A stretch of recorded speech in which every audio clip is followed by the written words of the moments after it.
Voilà. Donc là, vous voyez, j'ai découpé l'aloe vera en tout petit. Je le mets dans la casserole, dans lequel il y a au préalable 500 g de beurre de karité. Voilà.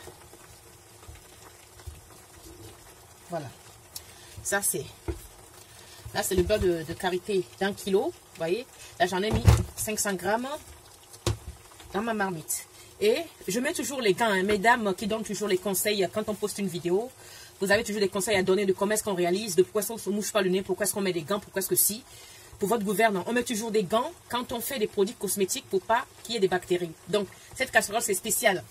Cette casserole, c'est spécial pour mes préparations. Donc, elle a été désinfectée et tout.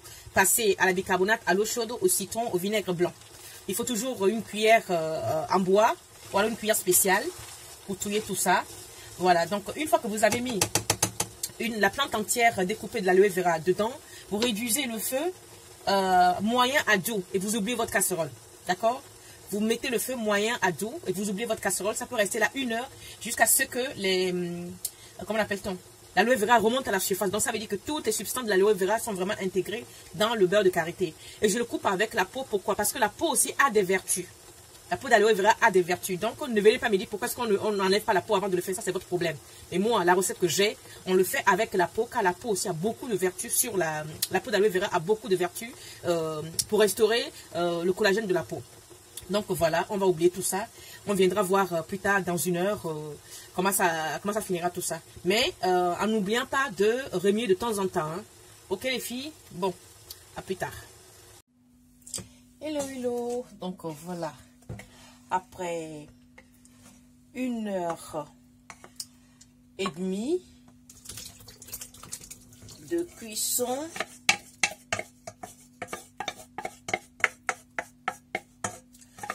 voilà. Après 1h30 de cuisson, je répète, à feu moyen. Là, on a 500 g, c'est-à-dire un demi-litre de beurre de karité. Une plante entière une plante entière d'aloe vera. Quand c'est bien cuit, voilà, il doit rester ça. Vous voyez, tout remonte à la surface. Donc maintenant, je vais le laisser comme ça, complètement égoutter, refroidir.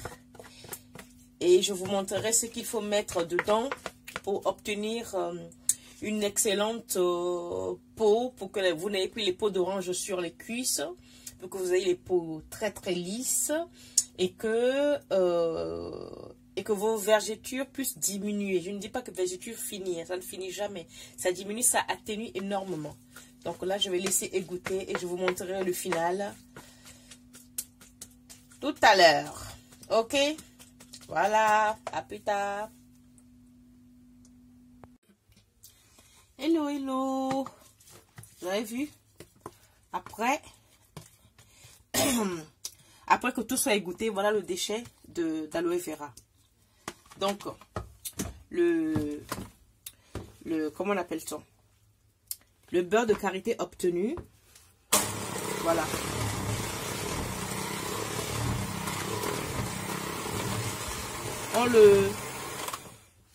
On le passe au fouet ou juste on le mélange juste avec une cuillère en bois ou autre avec un principe actif. C'est-à-dire, j'ai fait fondre un demi-kilo de beurre de karité ou un demi-litre de beurre de karité avec une plante fraîche entière d'aloe vera. Après 1h30 de macération sur feu doux à moyen. Donc, on le laisse égoutter. Une fois égoutter, vous pouvez ajouter ceci. Ça, c'est pour maigrir. Enfin, surtout lutter contre la peau d'orange et les végétures, ça les raffermit. Ceci, c'est quoi? C'est de la caféine. C'est un booster aux caféines. C'est un booster à la caféine, 5%. Ça se trouve chez Monoprix. Ne me demandez pas où on trouve ça. Ça, beurre de karité, vous trouvez partout. L'aloe vera fraîche, vous en trouvez partout. Et le booster à 5% de caféine, vous en trouvez chez Monoprix. Donc, vous allez là-bas et vous prenez ça. Et vous venez, vous versez dans votre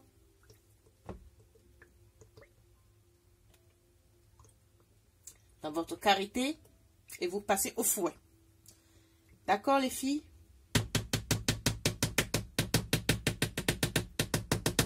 Voilà. Une fois ça incorporé, on repart. On donne un coup.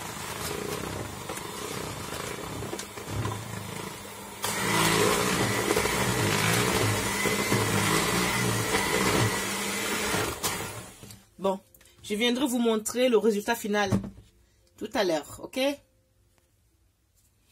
Eh bien, comme promis, ben voilà, je l'ai mis en pot. J'ai encore mis des gants. Hein. Là, c'est un pot de 300 grammes. Là, je le laisse chez moi. Ça reste dans votre salle de bain. Il y en a pour 6 mois, c'est sans conservateur. Pour 6 mois ou plus ou moins, ça dépend de vos utilisations. Et voilà ce qu'il reste ici, 200 grammes. Ce pot, ben, je vais l'amener au travail parce que je me lave aussi au travail. Donc voilà, j'ai mes deux pots. Ça pour la maison, ça pour le travail. Donc voilà les loulous. Votre crème raffermissante anti-peau d'orange, diminution de végéture est prête. Allez-y, essayez et venez me mettre ça en commentaire. Moi, ça marche pour moi. Ça marche pour beaucoup de femmes à qui j'ai fait ça. Donc, je ne dis pas que ça marchera pour tout le monde à 100%. Si les végétures ne sont pas parties, mais au moins, vous aurez une très, très belle peau. Une belle peau de cuisse, sans végéture, sans grumeaux, sans les petites bosses rigueuses là. Vous voyez, non? Voilà. Je vous invite à essayer. Laissez vos commentaires. Et voilà. Je ne vous montre pas ma tête parce que, apparemment, vous n'aimez pas ma tête. Donc, ça va être ça maintenant. Gros bisous à vous et bonne réalisation. À bientôt. Abonnez-vous sur YouTube. Comme je le dis et je le répète, Facebook, je veux de plus en plus me désabonner de Facebook parce que vous êtes trop agressive, insolente, impolie, mal appris, tout ce qu'on veut. Pas tout le monde. Heureusement, la grande majorité sont très courtois, mais il y a une petite partie là, franchement, les donneurs de leçons, ceux qui savent tout là, ça me gonfle. Donc voilà les miss, allez-y, essayez, réalisez et venez en cause. Bye bye, adieu, dites adieu à la peau d'orange. Et une belle peau de cuisse, du ventre et du bras. Ciao, ciao.